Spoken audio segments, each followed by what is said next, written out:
त्यामध्ये आपण from yogic perspective, योगिक दृष्टिकोनातून आपण हा विषय घेणार आहोत. याच्यामध्ये जो तात्विक भाग आहे ना, तो तात्विक भाग मध्ये मला इंटरेस्ट नाही, कारण तुम्ही तुमच्या कुठल्याही इंटरनेटच्या माध्यमातून बघायला सुरुवात केली की तुम्हाला त्याच्यामध्ये कमीत कमी लाख पानं मिळतील. ठीक आहे, तर ते लाख पानं मी तुम्हाला दाखवण्यामध्ये माझी इच्छा नाही. मला जे दाखवायचे ते तुम्हाला कुठे रेडीमेड मिळणार, and that will be absolutely unique. बरं, मी फक्त मराठीतनं बोलत चालेल? You want me to speak in English as well? Okay, my presentation would be in English and my communication may be in all three languages. Okay, Hindi, Marathi as well as in English. चालेल record sir? आपली काय हरकत नसेल तर okay, thank you. सुरुवातीला आपण आपली जी प्रार्थना झाली ना, आपल्या वर्कशॉपचा संपूर्ण साथ त्या शुभम करोति कल्याणम त्या प्रार्थनेमध्ये दडलेली. शुभम करोति कल्याणम, टीचर कल्याण माझ्या विषयाशी संबंधित. आरोग्याशी संबंधित आहे, तुमच्या समोरच दिसतंय. What is health? शुभम करोति कल्याणम आरोग्यम धन संपदा. म्हणजे आरोग्य हेच धन हीच संपदा. So health is very important. आणि त्याच्या पुढचं वाक्य तर आणखी महत्वाचं, कारण तिच्यामुळे सगळी गडबड होते. शत्रुबुद्धी. तर ही प्रार्थना मॅडम ही संपूर्ण माझ्या आजच्या सत्राचं सार आहे. त्याची प्रार्थना जेव्हा चालू होती ना, तेव्हा माझ्या डोक्यात तेच विचारत होते. शुभम करोति कल्याणम आरोग्य धनसंपदा आणि शत्रुबुद्धी, त्याच्यावर पण आपण बोलणार आहोत. शत्रुबुद्धीवरती पण बोलणार आहोत, कारण तो एक मला प्रॉब्लेम असा आहे की कितीही प्रयत्न केला तरी तो शत्रू काही डोक्यातनं जात नाही. तो राहतो इथे निवांत झोपलेला असतो तो, पण त्रास मला होतो. बघूया काय काय आपल्याच भारतीय संस्कृतीमध्ये आपल्याला मार्गदर्शक तत्व म्हणून सांगून ठेवलेले. ठीक आहे, तर सुरुवात आपण करूया. What is health? बोलून उत्तर दिलं तर चालेल, फक्त मोठ्याने उत्तर द्या, जेणेकरून तुमचा आवाज सर्वत्र पोहोचेल. ठीक आहे, थोडंसं मी वेगात जाणार आहे, कारण ज्या गोष्टी तुम्हाला कुठेही मिळतील त्याच्यावरती मी जास्त वेळ माझा दवडणार नाहीये. तर सुरुवातीला आरोग्य धनसंपदा. In your on definition, how do you define the health? Fast. Physical and wonderful. Very good, very good, very good, very good. Happy life. Okay, या सगळ्याचं चालेल. हॅपी लाईफ मनात एकाग्रता. ओके, आता तुम्ही ज्या व्याख्या सांगितले ना, तिथे तुम्हाला ऍक्सेप्ट जेव्हा सगळ्यात पहिली जेव्हा व्याख्या दिली होती ना, तेव्हा ती व्याख्या ही फक्त physical health is absence of deformity, absence of illness अशी व्याख्या WHO ने दिली होती. आणि it was considered as an incomplete definition. अपूर्ण होती ती व्याख्या, कारण त्याच्यामध्ये फक्त शारीरिक पैलूंचाच विचार केला होता. आजार नसणं म्हणजे निरोगी असणं असा त्याचा कर होता त्या व्याख्येचा. आणि नंतर ही चूक WHO लक्षात आली. त्यानंतर ही व्याख्या परिपूर्ण करण्यासाठी त्यांनी ज्याचा आधार घेतला, ती आधार घेतलेली व्याख्या म्हणजे जवळपास 5,500 अंदाजाने किंवा कदाचित त्याच्यापेक्षा अधिकचा कालावधी असेल, 5,500 वर्षापूर्वी आपल्या संस्कृतीमध्ये, आपल्या आयुर्वेदामध्ये जी व्याख्या सांगितली होती, ती व्याख्या त्यांनी तशी उचलली आणि नंतर त्यांनी त्यांची व्याख्या मॉडिफाय केली. आणि मॉडिफाय केल्यानंतर हे जे शब्दप्रयोग आहेत पुढचे, ते त्याच्यामध्ये नव्हते. कुठले? प्रसन्न, आत्मेंद्रिय, मन, स्वास्थ्य इत्य अदितीय. समदोषा, समानिश्य, समधातू, मलक्रिया ही फक्त शारीरिक दृष्टिकोनातूनची व्याख्या आहे. पण आपल्या 5,500 संस्कृती जितकी जुनी तितकं आपल्याला ही परफेक्ट व्याख्या पाहायला मिळेल, जी WHO कडे सुद्धा नव्हती. आणि त्यांनी या व्याख्येचा रेफरन्स घेऊन आणि मग त्यांची आताची व्याख्या आहे ना, so the source is this definition. समदोष, समाग्निश्च. संस्कृतवाला कोण आहे का बाय द वे? संस्कृतवाला कोणी आहे? नक्की? चालेल, मग माझं संस्कृत चालून जाईल, कारण काय मला पण संस्कृत येत नाही. ते काय संस्कृतवाल्यांचं ते उच्चार असेच पाहिजे, पाय असाच मोडला पाहिजे, ते काय आपल्याला जमत नाही. ओके, समदोष, समाग्निश्च, समधातू, मलक्रिया. So this is the physical aspect. समदोष म्हणजे 3 दोष शुड बी बॅलन्स. समदोष. समाग्नी म्हणजे 3 प्रकारचे आपले अग्नी आहेत, जठराग्नी. तर 3 प्रकारचे अग्नी बॅलन्स राहणं. आणि समधातू 7 प्रकारचे धातू आहेत, ते धातूमध्ये संतुलन राहणं म्हणजे तुम्ही तंदुरुस्त असल्याचं लक्षण. पण this is just the physical aspect. This is just the physical aspect. पुढचा जो भाग आहे ना, तो जास्त महत्त्वाचा. तो काय म्हटलेला आहे? प्रसन्न, आत्मेंद्रिय, मन, स्वस्थ इत्य विजय. 3 गोष्टी आल्या त्याच्यामध्ये. कुठल्या गोष्टी प्रसन्न असल्या पाहिजे? प्रसन्न मन, अधिक आत्मा. प्रसन्न मन आणि नंतर प्रसन्न इंद्रिय. हे सगळं जेव्हा संतुलित होईल, ते जेव्हा सगळं बॅलन्स असेल, त्यावेळेला खऱ्या अर्थाने आपण स्वस्थ असू असं म्हणू शकतो. So this is the beauty of my culture. This is the beauty of our culture. 5,500 वर्षापूर्वी मन, आत्मा, इंद्रियाचा विचार केला होता, जो WHO ने 1938 साली केला. आणि म्हणून तो भारतीय ज्ञान परंपराचा हा जो विषय आला ना, तो याच्यासाठी झालेला आहे. आपल्याला अभिमान वाटला पाहिजे आणि नुसता अभिमान नको आहे, तर त्याच्यामध्ये अधिकाधिक संशोधन and to make it as relevant as possible in the present context. हा हेतू मनात ठेवून आपण IKS विषय शालेय स्तरावरती पण आता बहुतेक येत्या शैक्षणिक वर्षापासून येणार आहे. Okay, so we know the definition of health. Okay, and as you very rightly said, this has got two components. What are those two components? Physical and mental. आता आपण सगळे शिक्षक आहेत, हा काय MBBS चा क्लास नाहीये, त्याच्यामुळे पहिलं जे अंग आहे फिजिकल एस्पेक्ट, त्याच्याबद्दल मी बोलणार नाही. ठीक आहे, तर तुम्ही व्हेज खायचं का नॉन व्हेज खायचं का फास्ट फूड खायचं का स्लो फूड खायचं, माझा त्याच्याशी संबंध नाही, ते तुमचं तुम्ही ठरवायचं. ठीक आहे, because we are not from medical field. दुसरा जो भाग आहे तो आपला भाग आहे. Okay, so I'm going to focus on that from the stress management perspective. आता हा एक एक्सरसाइज आहे, हा मी स्किप करतो. दुसरा जो भाग आहे प्रसन्न आत्मेंद्रिय मन स्वस्थ इत्य पीयते, यालाच आपण स्वस्थ व्यक्तीचं लक्ष किंवा स्वस्थ व्यक्ती किंवा फिट व्यक्ती असं आपण म्हणू. So our focus is not a first, our focus is the second one. I hope you point is clear. प्रसन्न आत्मेंद्रिय मन. Okay, so happy soul, happy sense and happy mind are the feature of happiness. So let us actually start. सगळ्यांकडे mobile आहेत ना? आपल्याला mobile लागतील because this is E workshop. कुठे कागद पेन्सिल आपल्याला लागणार नाही, एव्हरीथिंग विल बी ई. ठीक आहे, आणि तुमच्या सगळ्यांकडे 5G असं मी गृहीत करतो. म्हणजे मग स्पीड अप होतो, थोडं स्पीड अप. आता लगेच व्हॉट्सअप बघू नका मॅडम, थांबा लगेच सुरू झालाय, 12:30 संपलं असं म्हणतात, सुरू झालेलं आहे. So what is the journey of our life? What is the journey of our life? माहिती आहे मॅडम, आपण किती वर्ष या पृथ्वी तलावरती आहोत, सिरियसली है ना? So our journey of life is this.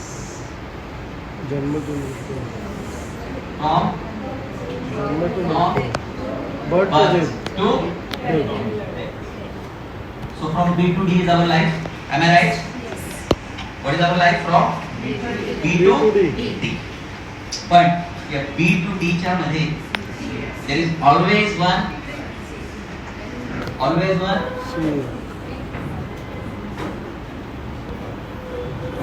is that? B to D आपल्या हातात नाही. कोणाच्या कोटी जन्म घ्यायचा होता माहित नाही, चॉईस दिला असं तर बदलला असता, आहे की नाही? असं मी विचारलं तर कोणी म्हणत नाही, पण मनात असतं अरे काय अंबानी होता आणि कोण टाटा होते,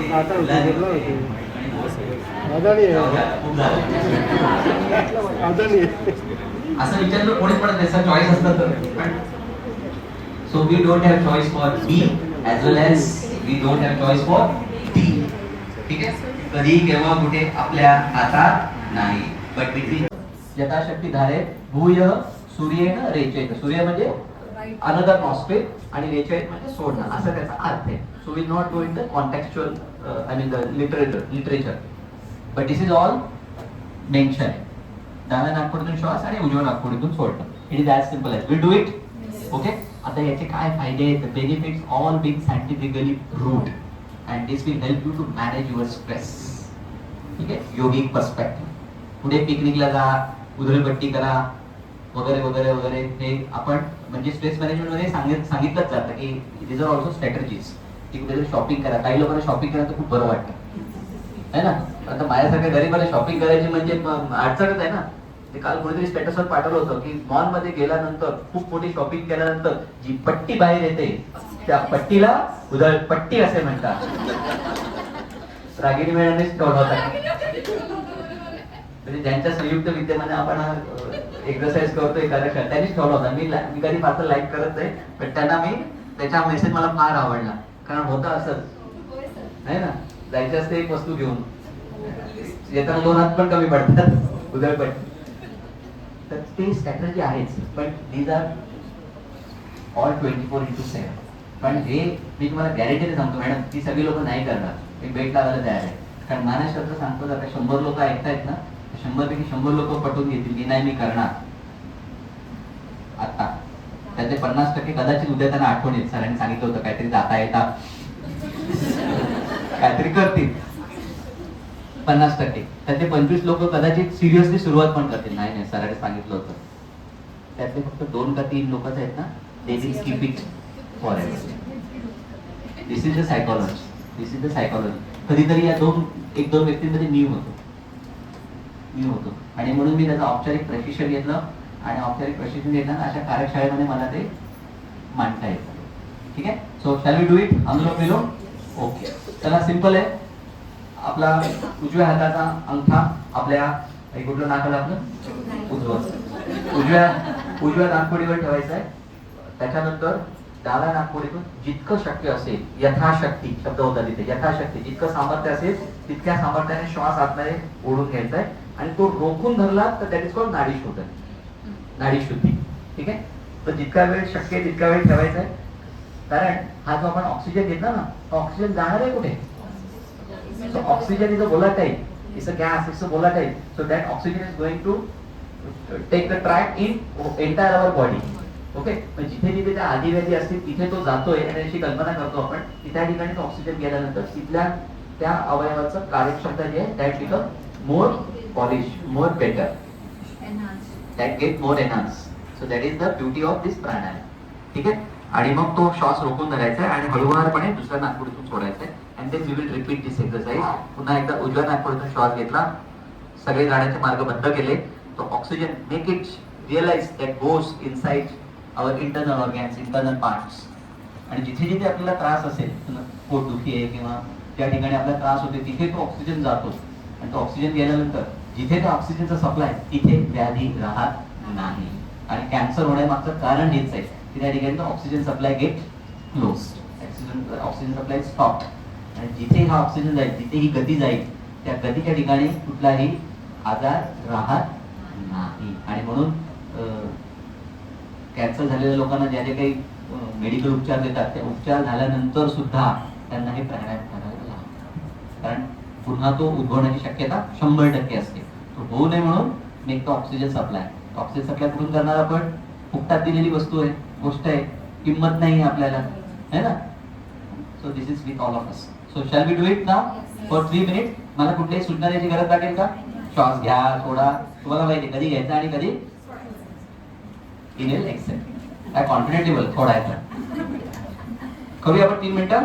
तुमचं वस्तू, तुमचं पेन, तुमचं दप्तर, तुमचा मोबाईल कोणीही घेऊन जाणार नाही. आणि ऍक्टिंग चांगली करा, म्हणजे चांगली करा, कारण वाडे सर फोटो काढणार आहेत. ठीक आहे. चला लेट अस स्टार्ट. राजू, अरे हात नको मिळू, कर. ताट बसायचं उजव्या नागपुडीवरती आणि खूप जोर लावून हे आमदार राजा, हे आपलं काय करू नये सर, आता करू. त्यांचा श्वासाचा आवाज मला इथे आला आहे. नॉर्मल नॉर्मल नॉर्मल, ताण नाही. चलिए, डोळे बंद. डाव्या नागपुडीतून श्वास घ्यायचा आहे. होल्ड इट यथाशक्ती. And then you can exhale through another nostril. And we will repeat this exercise 3 minutes. Close your eyes. Close your eyes. मी पण तुमच्या सोबत बसलेलो आहे. मी सुद्धा तो एक 3 मिनिटं करणार आहे.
त्याला इंग्रजीमध्ये अल्टरनेट ब्रीदिंग किंवा अल्टरनेट नॉस्ट्रल ब्रीदिंग.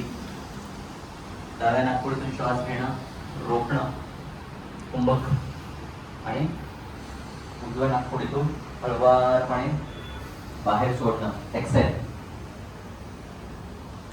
जितका शरीरामध्ये ऑक्सिजन खेळेल तितका आपल्या शरीरातील व्याधी दूर व्हायला आपल्याला मदत होईल. जिथे जिथे शरीरामध्ये ऑक्सिजन पोचतो तिथल्या तिथल्या अवयवांचं कार्य सुधारायला मदत होतं. आणि म्हणून ही कल्पना करायची आहे की ज्या ज्या ठिकाणी आपल्याला शारीरिक व्याधी असतील त्या त्या ठिकाणी तो ऑक्सिजन जातोय, जेणेकरून तिथले आजार आपल्याला दूर करता येतील.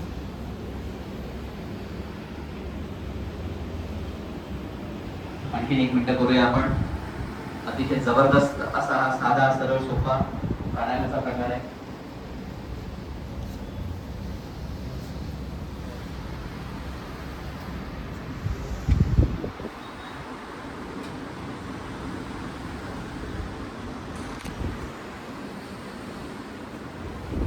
सरावाने जास्तीत जास्त यथाशक्ती आपल्याला ऑक्सिजन शरीरामध्ये फिरवता येतो. कारण ऑक्सिजन मोलाटाईल, एका जागी तो राहू शकत नाही, वायू येतो.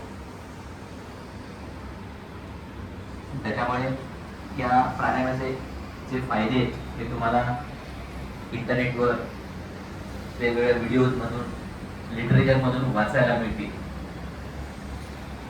ब्रीदिंग असा कुठलाही शब्दप्रयोग आपल्या प्राचीन ग्रंथात नाही. दीर्घ श्वसन आहे. आता हे दीर्घ श्वसन कसं करायचं ते फक्त मी तुम्हाला एक्सरसाइज सांगतो. आणि ज्यांना कोणाला ब्लड प्रेशरचा त्रास असेल किंवा त्यांचं पारा लगेच चढत असेल किंवा दिल की धडकने, heart beat, within next couple of minutes you will realize.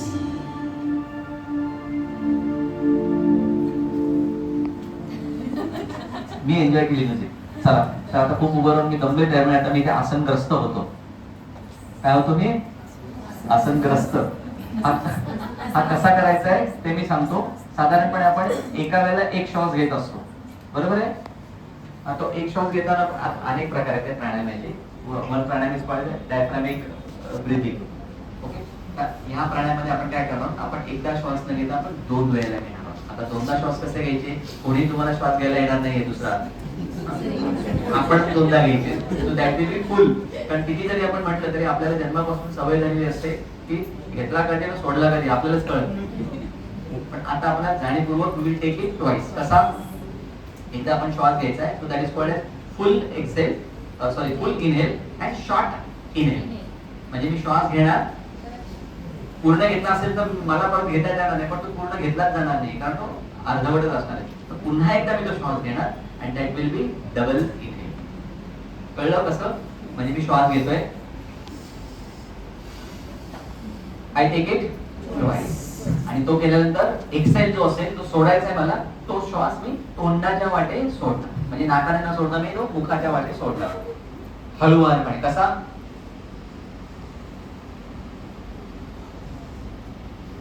लक्षात आलं? आय रिपीट, मी दाखवते तुम्हाला.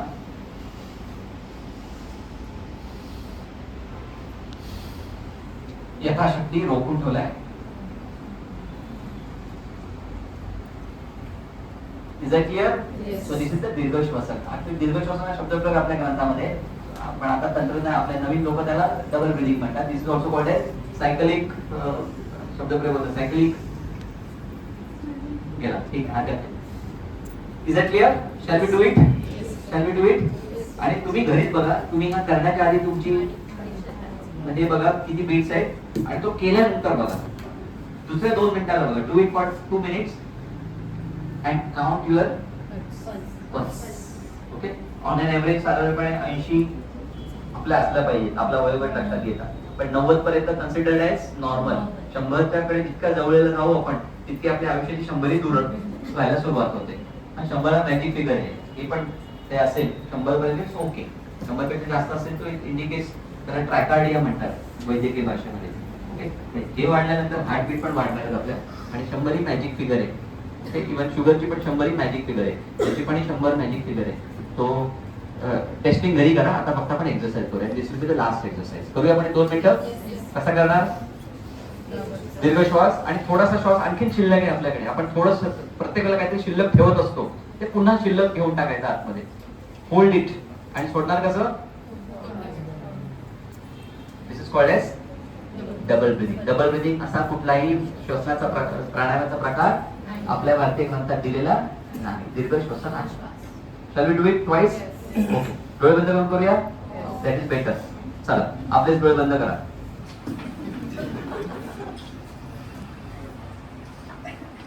Gate ready. The last exercise. काय काउंटिंग द्यायची गरज नाही, तुम्ही स्वतःच काउंट करू शकता. फक्त दोनदा श्वास घेताय आणि जस्ट फील द डिफरन्स. पहिला मोठा, दुसरा छोटा, आणि सोडताना मुखावाटे.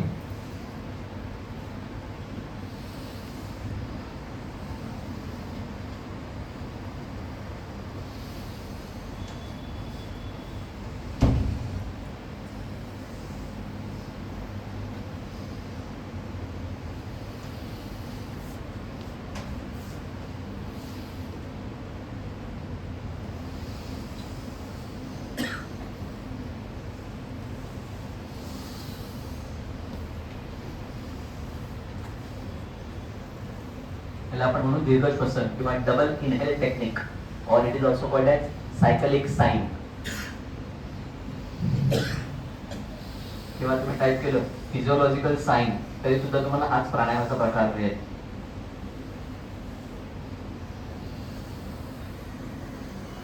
Immediate stress reduction is the cyclic sign किंवा double inhale.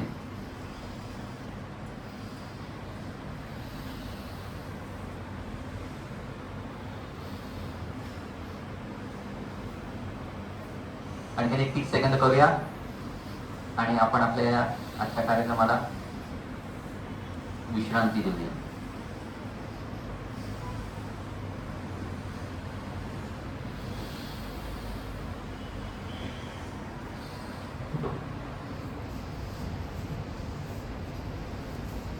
Double breathing, cyclic sign किंवा दीर्घ श्वसन. 2 वेळेला inhale, hold and exhale through mouth.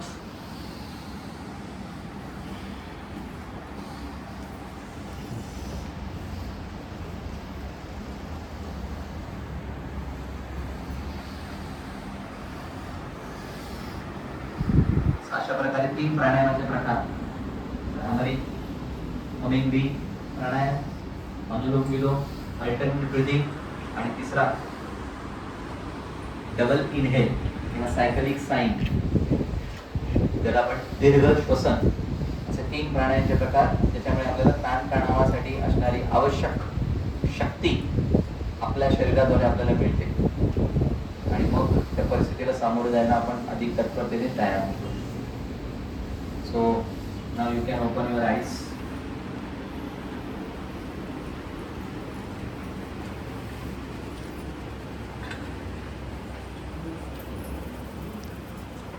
I hope you all really become energized with this pranayam. घरी जाऊन तुम्ही हा परत करा and you will feel the difference. हा किती जणांनी हा प्राणायामाचा प्रकार पहिल्यांदाच ऐकला तर हात वर करा. ऑलमोस्ट ऑल ऑफ अस. बऱ्याच गोष्टी नवीन शिकायला मिळाल्या. Okay, sure. ओके, सो आणखीन बऱ्याच गोष्टी आहेत सांगण्यासारख्या, पण कुठेतरी थांबणं आपल्याला गरजेचं आहे. तर आपण आता इथे थांबणार आहोत. सो आय होप विथ योगी मस्त. आणि तुम्हाला फरक लक्षात आला असेल की पिकनिकला जा, याला जा, त्याला जा, शॉपिंग करा, म्युझिक ऐका, आवडीचे पदार्थ खा, चॉकलेट खा, हे सगळे उपाय आहेच, पण त्यांना मर्यादा पडतात. याला काय मर्यादा आहे का? याला काय मर्यादा आहे? and this is going to be permanent. So I hope you enjoy the session. Yes. Okay. आता तुम्ही आपल्या कांबळे मॅडमसाठी जोरदार टाळ्या वाजवून त्यांना धन्यवाद द्या.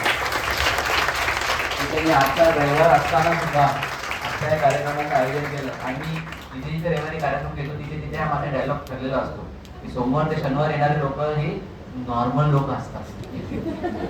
सोमवार ते शनिवार है ना, पण रविवार सारखा 1 दिवस आठवड्यातनं वेळ मिळतोय, त्या लागोपाठचा आलेल्या सुट्ट्यांनंतर आलेला रविवार असा एखाद्या विशिष्ट उद्देशासाठी खर्ची घालणं आणि तिथून काहीतरी नवीन ज्ञान मिळालं बहुतेक ते घेऊन प्रत्यक्ष आयुष्यामध्ये त्याचा उपयोग करण्याची मानसिक इच्छा होणं ही नॉर्मल लोकांची लक्षणं नाही. अशा सगळ्या नॉर्मल नसणाऱ्या लोकांचे मनपूर्वक धन्यवाद. Thank you so much. डिस्कशन करू नका. Do it honestly. होतंय ना? नाही झालं?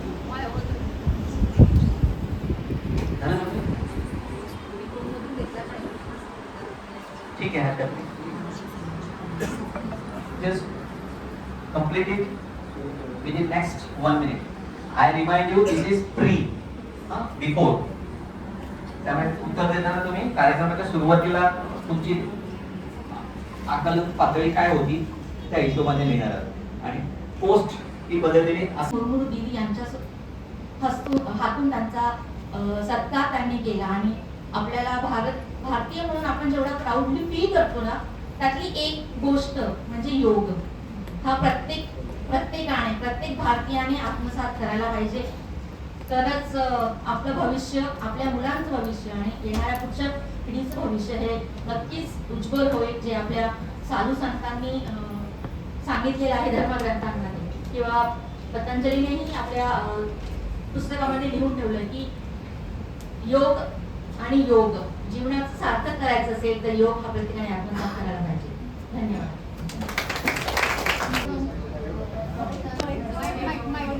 मॅडम यांचं मी धन्यवाद करेन की मॅडमनी खूप चांगला प्रोग्राम आपल्याकडे इथे आयोजित केला ज्याच्यामुळे बऱ्याच गोष्टींची माहिती आपल्याला मिळाली जी आपल्याला माहिती नव्हती. आणि सगळ्यात मोठा आनंद म्हणजे माझे सर इथे बसले, त्यांना पहिल्यांदा पाहिल्यानंतर जो आनंद सरांना पाहिला.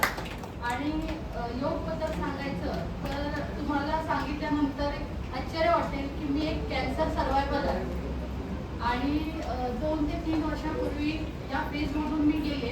आणि जेव्हा ही सगळी ट्रीटमेंट संपली त्यानंतर मी ज्या वेळेला डॉक्टरांना विचारलं की डॉक्टरचा पुढे काय, तर त्यांनी पहिली गोष्ट मला सांगितलं की योग, की ह्याच्यानंतर जर तुला असं वाटत असेल की रेकरन्स होऊ नये, कारण की कॅन्सर ही अशी फेज आहे की ती 4 महिन्यांनी 2 महिन्यांनी कधीही पुन्हा होऊ शकते. तर तुला तुझ्या बॉडीवर कंट्रोल करायचं असेल तर सगळ्यात पहिली गोष्ट की योग हे नियमित तुला करावं लागेल आणि याच्यातूनच तू बाहेर पडशील. त्यामुळे ज्या वेळेला हा कार्यक्रम मी पहिल्यांदा इथे प्लॅटफॉर्मवर बघितला त्यावेळेला मला खूप आनंद झाला. कारण की बरेच आपण शिक्षक आहोत, आपल्याला रोज आपल्या दैनंदिन जीवनात गोष्टी फाईट कराव्या लागतात. फक्त शिक्षकच नाही, आरोग्य आहे, इकॉनॉमिकल कंडिशन आहे, मुलं बाळं आहेत, नोकरी आहे, या सगळ्या गोष्टीतून आपल्याला जाताना खूप मोठे गोष्टी प्रॉब्लेम फेस कराव्या लागतात. त्याच्यामुळे खूप ट्रेस येतो आणि मग आपण पुढे काय करायचं, तर हा जो आहे हा पर्याय आहे की योग. कारण की हे केल्यामुळे आपल्याला खरंच याच्यातून बाहेर पडण्याची शक्ती मिळते.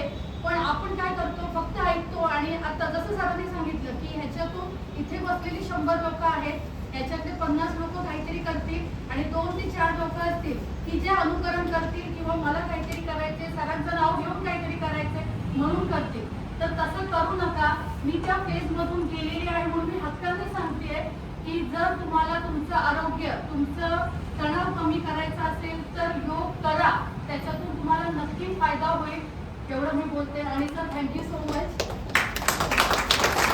खूप साऱ्या गोष्टी ऐकायला भेटल्या जे काही माहिती नव्हतं, म्हणजे डीप मध्ये त्यातले सुद्धा नवीन नवीन नावं ऐकायला भेटले. सरांनी आरोग्याविषयी आपल्याला सांगितलं. छोट्या 2 ओळीच्या श्लोकामध्ये पूर्ण आरोग्याची माहिती सरांनी दिली. समदोषा समनिज समधातुर मल इंद्रिय प्रसन्नात मे इंद्रिय मन स्वस्थ इतवी धीयते. संस्कृत मध्ये एवढं छान नाहीये पण मी प्रयत्न केला. खूप सुंदर याच्यामध्ये 2 ओळीमध्ये संस्कृतच्या पूर्ण आयुष्याचं सार इथं सांगितलेले. सरांनी सांगितल्यासारखं तुमची ज्यावेळेस चित्त तुमचं जागेवर असेल त्यावेळेस तुम्हाला आजूबाजूचा परिसर सुंदर दिसायला लागेल. पण ते चित्त तुमचं जागेवरती नसेल तर तुमचा आजूबाजूचा परिसर कितीही सुंदर असला तरी तो तुम्हाला चांगला वाटणार नाही. आणि हे तुम्हाला मॅनेज करण्यासाठी, आयुष्याकडे नवीन दृष्टीने बघण्यासाठी योग किती महत्वाचा आहे हे सरांनी आजच्या ह्याच्यातून सांगितलं. निश्चितच याचा उपयोग सर्वांनाच होणार आहे. पुढे हे करतील की नाही माहित नाही, पण ह्या 1.5 तासामध्ये नक्कीच सर्वांना ह्याच्यातून विश्वातूनच वेगळे होते. स्ट्रेस मधून त्यांना रिलीफ झाल्यासारखं वाटलं असेल. सर पुन्हा तुमचं एकदा थँक्यू की तुम्ही इथे आलात आणि एक सुंदर आम्हाला मार्गदर्शन या ठिकाणी केलं. यानंतर मी महाविद्यालयाच्या प्राचार्या ऍडव्होकेट डॉक्टर सीमा कांबळे मॅडम यांना विनंती करते की या ठिकाणी त्यामध्ये आम्हाला मार्गदर्शन आणि कार्यक्रमाचे आभार. आभार म्हणते. या मंचावर आजच्या या कार्यक्रमाच्यासाठी प्रमुख अतिथी आणि मार्गदर्शक म्हणून उपस्थित असणारे आमचे प्रेरणास्थान आणि आमचे आधारस्तंभ सन्माननीय डॉक्टर चंद्रशेखर चक्रदेव सर. आज आपण स्ट्रेस मॅनेजमेंटच्या संदर्भात हा जो वर्कशॉप घेतला तर आदर्श शैक्षणिक समूह संचलित Shri Bapusaheb D Viskute college of education, Chembur सर्वंकष शिक्षणशास्त्र महाविद्यालय आणि आपलं विभागीय केंद्र मुंबई यांच्या संयुक्त विद्यमाने हा आपण वर्कशॉप घेतला. खरं तर सर आता 3 ते 4 वेळा म्हणाले की मॅडमचं अभिनंदन की मॅडममुळे हा वर्कशॉप झाला, पण खरं सरांचे आभार आहेत कारण हा वर्कशॉप फक्त आणि फक्त सरांमुळे झालेला आहे. त्यामुळे सरांसाठी एकदा जोरदार अगदी 3 दिवसापूर्वीच मला सरांचा मेसेज आला की मॅडम असं आपल्याला वर्कशॉप घ्यायचा आहे, आपण घेऊ. पण हो सर आपण घेऊया. आणि मग सरांना सांगितलं सर आपण नाव काय द्यायचं, किती वेळ हे सगळं, आणि सरांच्या मार्गदर्शनामुळे हा वर्कशॉप झाला आणि याचं पुढाकार सुद्धा सरांनीच घेतला आणि म्हणून आज आपल्याला सगळ्यांना ती सुवर्ण संधी एक प्राप्त झाली. आणि जसं आता सगळ्यांनी सांगितलं सरांनी आपल्या मार्गदर्शन, आणि खरं सांगू का की हसत खेळत शिक्षण कसं असावं याचं एक उत्तम उदाहरण म्हणजे सर. आता तुम्ही तर हे फक्त एक झलक बघितली आहे की स्ट्रेस मॅनेजमेंटचं, पण रिसर्च सारखा एक कॉम्प्लिकेटेड सब्जेक्ट सुद्धा सर इतका सुंदर पद्धतीने शिकवतात. माझं दुर्भाग्य असं की काही अकॅडमिक कामाने ऍडमिनिस्ट्रेटिव्ह वर्क असलं की मला बरेचदा इथे येतं, पण आज मी ठरवलेलं की सर स्ट्रेस मॅनेजमेंटचं तुमचं सेशन पूर्ण.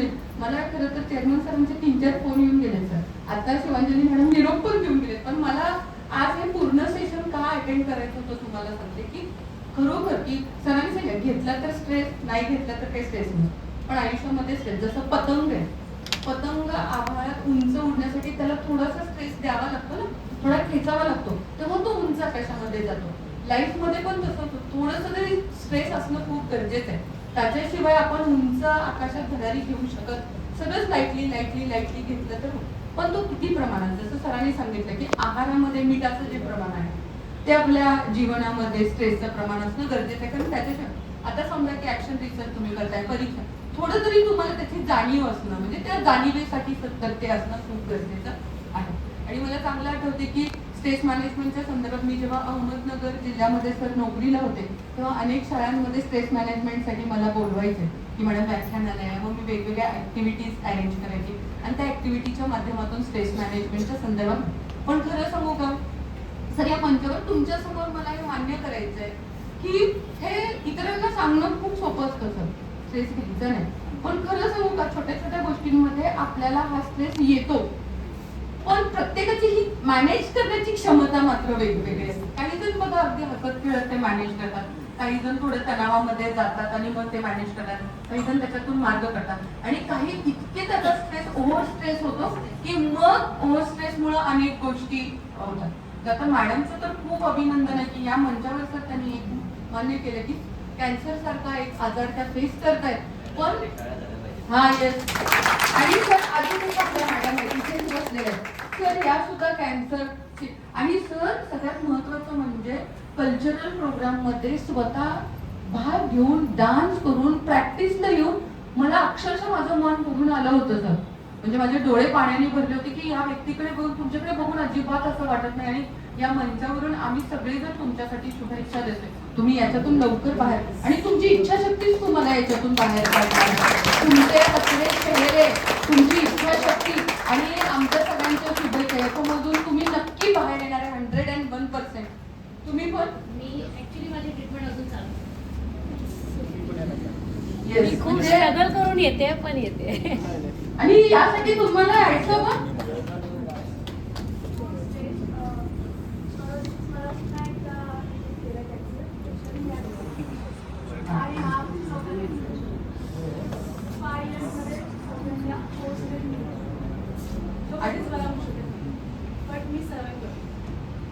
मॅडम कराल आणि आज तुम्हाला वेगळी पॉवर तुम्हाला दिस इज ऑल ट्रॅडिशन्स. तुमच्यासाठी शुभेच्छा मॅडम.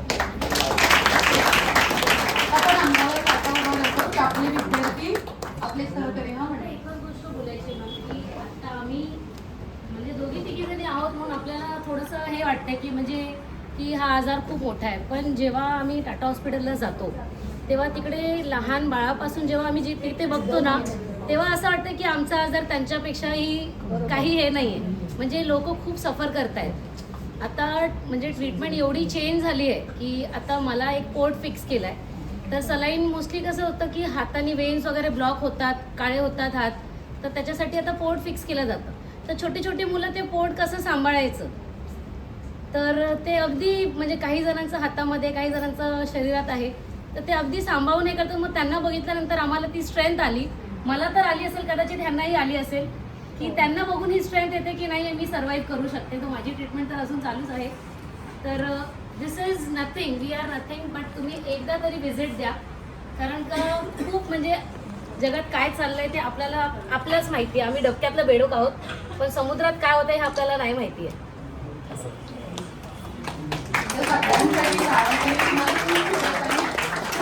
तुमचा अभिमान आहे, महाविद्यालयाला अभिमान आहे की इथं सुद्धा मॅडम तुम्ही काल ट्रीटमेंटला गेला नाही.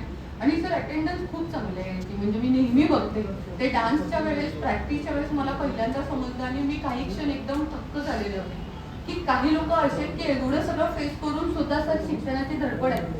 आणि आपलं सुद्धा बघा आपल्या आयुष्याचं काही खरं नाही आहे, कधी संपेल काही सांगता येत नाही. आपण तर अनेक लोक अशी बघितली. आता परवा पण आपण बघितलं की 26 जानेवारीच्या वेळेसच सर एक पोलीस ऑफिसर जे म्हणजे तिरंगा फडकावला आणि लगेच परेडच्या वेळेस ते अटॅकनी गेले. असे कितीतरी गोष्टी आणि कितीतरी तरुण म्हणजे आयुष्याचं काही इतकं काही खरं नाही. पण तरी सुद्धा तुमच्याकडून आम्हाला उमेद मिळते, तुमच्याकडून आम्हाला जिद्द मिळते आणि तुम्ही नक्की ह्याच्यातून बऱ्या होणार आहात. तुम्हाला खूप शुभेच्छा.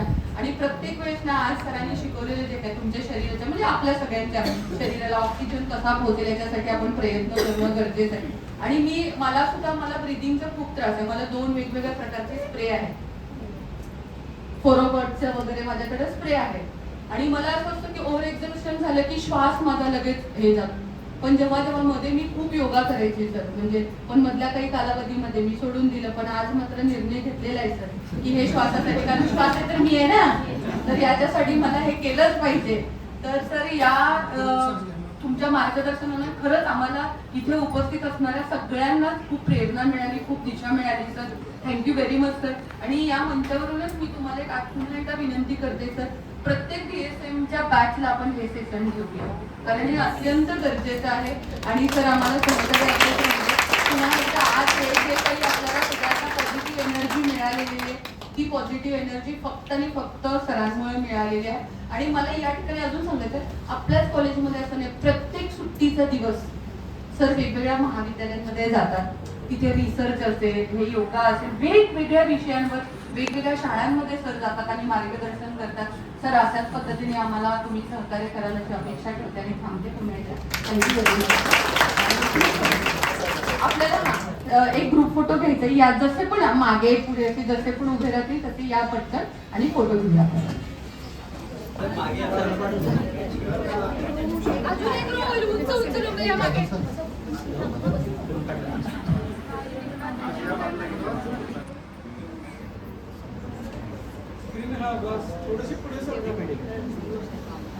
वाटे सर असं इथून काढा म्हणजे सगळे जरा समोर असं पार्टिसिपेंटची संख्या जास्त आहे. खूप गर्दी आहे कळणार ओके मागचे लोक मागे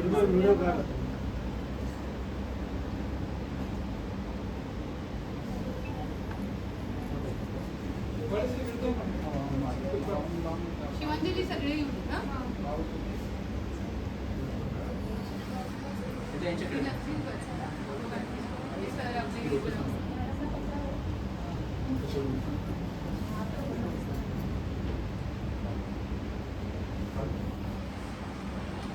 या कुंदेन्दु तुषार हार धवला या शुभ्र वस्त्रावृता या वीणा वरदण्ड मण्डला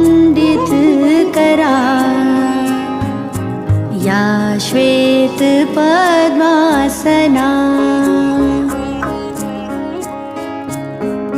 या ब्रह्माच्युत शंकर प्रभृतिभिः देवी सदा वन्दिता सा मां पातु सरस्वती भगवती निश्चय।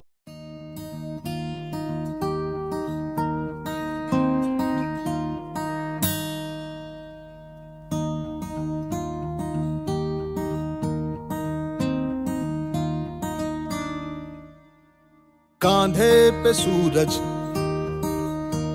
टिका के चला तू,